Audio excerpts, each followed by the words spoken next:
जय हिंद दोस्तों, कैसे हैं आप सभी। आशा करता हूं अच्छे होंगे, स्वस्थ होंगे और अपनी अपनी परीक्षाओं की तैयारी में जी जान से जुटे होंगे।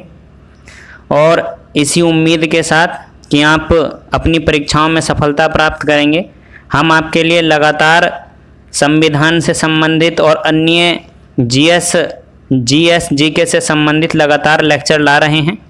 और कुछ ही समय के बाद हम मैथ की और रीजनिंग की कक्षाएं भी शुरू करने जा रहे हैं। देखिए, आज हम पढ़ेंगे फाइनेंस कमीशन वित्त आयोग के बारे में। वित्त आयोग क्या है, वित्त आयोग की नियुक्ति के प्रावधान क्या है और वित्त आयोग का जो स्ट्रक्चर है, वित्त आयोग का संगठन है, वो किस प्रकार से होता है। आज हम इन सब के ऊपर चर्चा करेंगे और इस क्लास के अंत में हम कुछ प्रश्नों पर भी चर्चा करेंगे। आइए देखिए, वित्त आयोग एक संवैधानिक संस्था है और संवैधानिक संस्था उस संस्था को कहते हैं जिसका संविधान में वर्णन दिया गया हो या संविधान के अंदर उल्लेखित हो, संविधान में उसका उल्लेख हो, उस संस्था को संवैधानिक संस्था कहते हैं। देखिए, वित्त आयोग का गठन राष्ट्रपति महोदय के द्वारा प्रत्येक 5 वर्ष में किया जाता है और वित्त आयोग से संबंधित जो प्रावधान है वो संविधान के अनुच्छेद 280 के अंतर्गत दिए गए हैं। और इसका जो गठन है वो केंद्र सरकार को वित्तीय मामलों पर सलाह देने के उद्देश्य से किया जाता है। यानी कि वित्त आयोग का जो कार्य है वो केंद्र सरकार को वित्तीय मामलों पर सलाह देने के लिए किया जाता है। अगर हम इसकी स्ट्रक्चर की बात करें तो इसके अंदर एक अध्यक्ष और 4 सदस्यों से मिलकर एक वित्त आयोग का गठन होता है।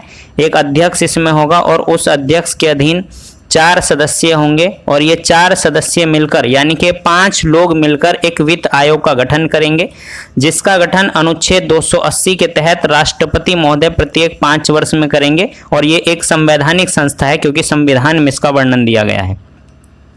देखिए, जो आयोग के सदस्य होंगे, आयोग का जो अध्यक्ष होगा, उसके चयन का रीति चयन किस प्रकार से होगा और उसके संबंध में जो भी कानून बनाने हैं वो कानून संसद बनाएगी। ये अधिकार संसद के पास हैं और ये अधिकार संसद को मिले हैं वित्त आयोग अधिनियम 1951 के तहत। देखिए, जो ये अध्यक्ष हैं और जो ये सदस्य हैं, इन सदस्यों के पास क्या योग्यताएं होनी चाहिए, इन एक अध्यक्ष के और 4 सदस्यों के पास क्या योग्यताएं होनी चाहिए, आइए उन योग्यताओं को समझते हैं। देखिए, वह उच्च न्यायालय का या तो न्यायाधीश हो या उसकी इक्वल, उसके समकक्ष योग्यता रखता हो। अगर ऐसी योग्यता उसके पास है तो उस व्यक्ति को वित्त आयोग का सदस्य बनाया जा सकता है। उसे सरकार के वित्त और लेखा का विशेष ज्ञान हो, यानी कि राष्ट्रपति की निगाह में वह परंपरागत वित्त का और लेखा का विशेष ज्ञानवान व्यक्ति होना चाहिए। उसे अर्थशास्त्र का विशेष ज्ञान होना चाहिए। उसे वित्तीय मामलों में के प्रशासन में व्यापक अनुभव होना चाहिए, यानी कि उसके पास वित्तीय जो मामले हैं उन वित्तीय मामलों में काम करने का अनुभव और बहुत सारा अनुभव होना चाहिए। जितना ज़्यादा अनुभव होगा उस व्यक्ति को उतना ही जो प्रेफरेंस उसको दिया जाएगा।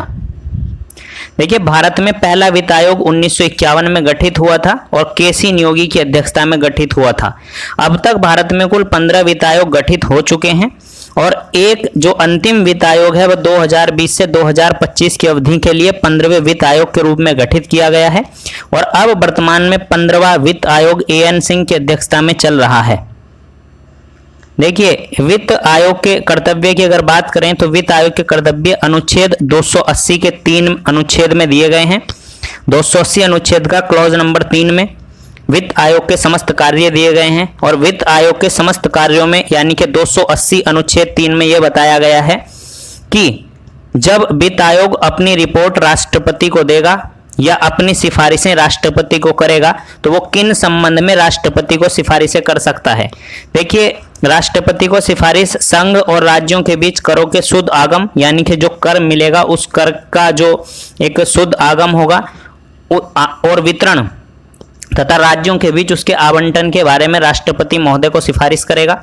भारत की संचित निधि में राज्यों को कितना अनुदान दिया जाना है उसके जो सिद्धांत हैं उन सिद्धांतों को निर्धारित करेगा। राज्य वित्त आयोग की सिफारिश के आधार पर जो राज्य की पंचायतें हैं और नगर पालिकाएं हैं उनके संसाधन की पूर्ति कराने के लिए राज्य की संचित निधि को बढ़ाने के लिए उपाय बताएगा।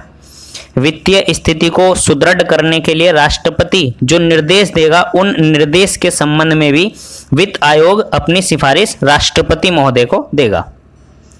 देखिए, वित्त आयोग के द्वारा दी गई प्रत्येक सिफारिश जो राष्ट्रपति को सिफारिश दी जाती है, जो वित्त आयोग राष्ट्रपति को सिफारिश देगा, उस सिफारिश को राष्ट्रपति महोदय संसद के दोनों सदनों में विचार के लिए रखेंगे और ऐसा राष्ट्रपति महोदय अनुच्छेद 281 के अनुसार करते हैं। देखिए, अनुच्छेद 280 में वित्त आयोग के बारे में प्रावधान है और अनुच्छेद 281 में जो वित्त आयोग के प्रावधान या जो वित्त आयोग की रिपोर्ट राष्ट्रपति को देगा वित्त आयोग, वो राष्ट्रपति महोदय संसद के दोनों सदन लोकसभा और राज्यसभा में उसको रखेंगे और लोकसभा राज्यसभा में उस पर चर्चा होगी। देखिए, अब कुछ प्रश्नों की चर्चा कर लेते हैं। भारत में संघीय वित्त आयोग, केंद्रीय वित्त आयोग किससे संबंध रखता है, यानी कि वित्त आयोग का संबंध किससे है? पहला ऑप्शन है राज्यों के वित्त से, दूसरा है राज्य एवं केंद्र के बीच वित्त से, केंद्र एवं स्वशासित सरकारों के वित्त से, इनमें से कोई नहीं। देखिए, केंद्रीय वित्त आयोग या भारत का वित्त आयोग जो अनुच्छेद 280 में दिया गया है, इसका कार्य है केंद्र के, स्टेट के और सेंट्रल के, केंद्र के और राज्यों के बीच में जो कर या जो वित्त है, उस वित्त के निर्धारण से इसका संबंध है। तो ऑप्शन नंबर 2 इसका सही है, राज्य एवं केंद्र के बीच वित्त से, राज्य एवं केंद्र के बीच वित्त से। देखिए, राज्य और केंद्र के बीच वित्त से संबंधता रखता है संघीय वित्त आयोग। दूसरा सवाल है, केंद्रीय एवं राज्यों के बीच करों के शुद्ध आय के वितरण के संदर्भ में निम्न में से कौन सी संस्था मूल सिद्धांत निर्धारित करती है? देखिए, राज्य के और केंद्र के संबंध में जब करों का वितरण होगा तो उसके संबंध में वित्त आयोग जो अनुच्छेद 280 में दिया गया है, वित्त आयोग ही उसके संबंध में जो सिद्धांत निरूपित करेगा, सिद्धांत को प्रदर्शित करेगा, सिद्धांत को बताएगा। निम्न में से कौन वित्त आयोग द्वारा की गई प्रत्येक सिफारिश को संसद के समक्ष रखता है? देखिए, जब अनुच्छेद 280 के तहत वित्त आयोग गठित होगा और अनुच्छेद 281 के तहत अपनी रिपोर्ट को राष्ट्रपति को देगा, तो राष्ट्रपति उसको संसद के दोनों सदन यानी कि लोकसभा और राज्यसभा के समक्ष रखेगा। तो ऑप्शन नंबर 1 है राष्ट्रपति, ऑप्शन नंबर 2 है लोकसभा का अध्यक्ष स्पीकर महोदय, तीसरा है भारत के प्रधानमंत्री, संघीय वित्त मंत्री। तो देखिए, ऑप्शन नंबर 1 सही है, भारत के राष्ट्रपति को अनुच्छेद 281 के अंतर्गत वित्त आयोग की सिफारिशों को संसद के दोनों सदनों के समक्ष रखने का प्रावधान है। नया प्रश्न देखते हैं। सामान्य रूप से भारत में प्रत्येक 5 वर्ष में वित्त आयोग नियुक्त किया जाता है और देखिए, वित्त आयोग नियुक्त किया जाता है, ऑप्शन नंबर 1 है राज्य की वित्तीय स्थिति निर्धारित करने के लिए, ऑप्शन नंबर 2 है केंद्रीय राज्य की वित्तीय स्थिति निर्धारित करने के लिए, ऑप्शन नंबर 3 है केंद्र सरकार के वित्तीय संसाधन निर्धारित करने के लिए और ऑप्शन नंबर 4 है केंद्रीय अनुदान और संघ के राजस्व में राज्यों का अंश निर्धारित करने के लिए। तो देखिए, ऑप्शन नंबर 4 इसका सही है। ऑप्शन नंबर 4 ये है कि जहां भी केंद्र की और राज्य की बात आएगी, केंद्र और राज्य के संबंध में जब भी वित्त का निर्धारण होगा तो वह कौन करेगा? वित्त आयोग।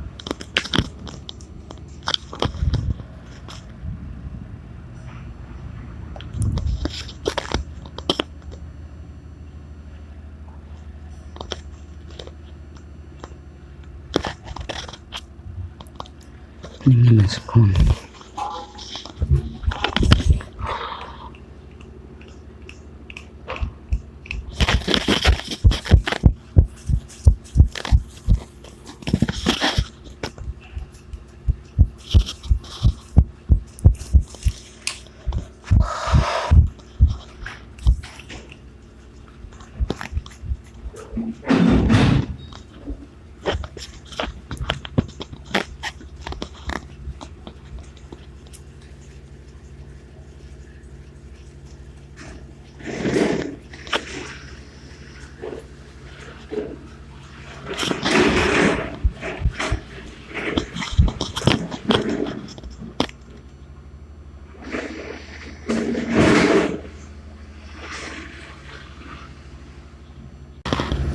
निम्न में से कौन केंद्र और राज्य के राजस्व बंटवारे के मापदंडों की अनुशंसा करता है? ऑप्शन नंबर 1 है वित्त आयोग, ऑप्शन नंबर 2 है अंतर्राज्यीय परिषद, ऑप्शन नंबर 3 है केंद्रीय वित्त मंत्रालय, ऑप्शन नंबर 4 है लोक लेखा समिति। तो देखिए, केंद्र और राज्य के संबंध या बीच में केंद्र के और राज्य के सेंटर के और स्टेट के बीच में जो राजस्व का बंटवारा किया जाता है वो राजस्व का बंटवारा करता है वित्त आयोग। नया प्रश्न है, वित्त आयोग राष्ट्रपति को संतुति भेजने में मुख्य रूप से संबंधित है। तो देखिए, वित्त आयोग जब राष्ट्रपति महोदय को अपनी संतुति देता है तो वह राज्यों को दिए जाने वाले अनुदान के सिद्धांत के बारे में देता है, राज्यों एवं केंद्र के बीच कर के बंटवारे के लिए देता है, उपरोक्त दोनों या कोई नहीं। तो देखिए, दोनों, पहला ऑप्शन और दूसरा ऑप्शन सही है, तो ऑप्शन नंबर 3 सही होगा, उपरोक्त दोनों। तो देखिए, वित्त आयोग राष्ट्रपति को राज्यों को जो दिए जाने वाले अनुदान हैं उनके सिद्धांत के बारे में अपनी रिपोर्ट देगा, और राज्य एवं केंद्र के बीच जो करों का बंटवारा होगा उस बंटवारे के संबंध में भी अपनी रिपोर्ट देगा। देखिए, वित्त आयोग का एक चेयरमैन यानी कि एक अध्यक्ष होगा, और उसके साथ कितने सदस्य होंगे। तो वित्त आयोग की स्ट्रक्चर के अनुसार वित्त आयोग का एक अध्यक्ष होगा, और एक अध्यक्ष होने के साथ साथ उसके 4 सदस्य होंगे। तो वित्त आयोग की स्ट्रक्चर एक अध्यक्ष और 4 सदस्यों की होती है। आइए देखिए, अगर वित्त आयोग की बात की जाए तो वित्त आयोग के संबंध में 2 अनुच्छेद हमने पढ़े हैं, एक अनुच्छेद 280 का 3, और एक हमने अनुच्छेद पढ़ा है 281।